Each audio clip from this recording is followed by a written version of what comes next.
Aquí tenemos a una paciente que llevaba un esquelético hace mucho tiempo, una paciente relativamente joven, no llegaba a 60 años, que tenía un defecto vertical tanto el tercer como el cuarto cuadrante.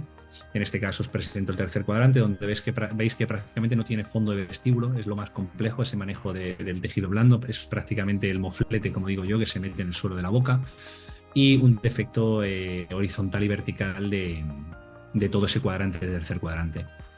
Yo siempre veis que imprimo el biomodelo, imprimo el modelo en resina para hacerme un poco un pequeño planning.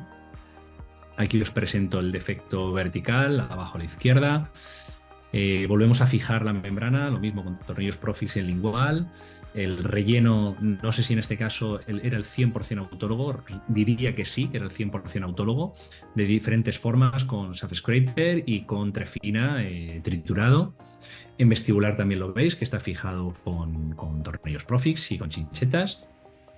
Aquí es la vista oclusal, una vez colocado ese dibujo del titanio.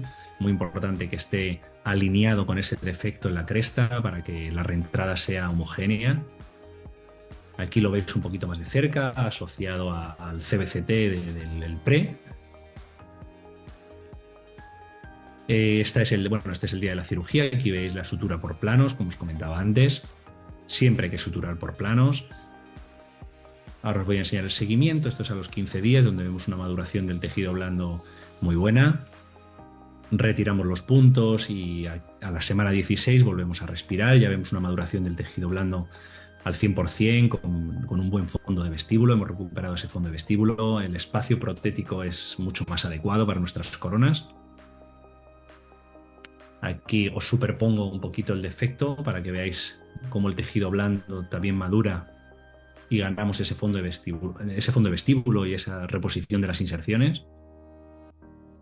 El antes y el después del CBCT y nada más termina la cirugía. Y aquí tenéis la reentrada, donde vemos esa integración de la membrana con el tejido duro buenísima.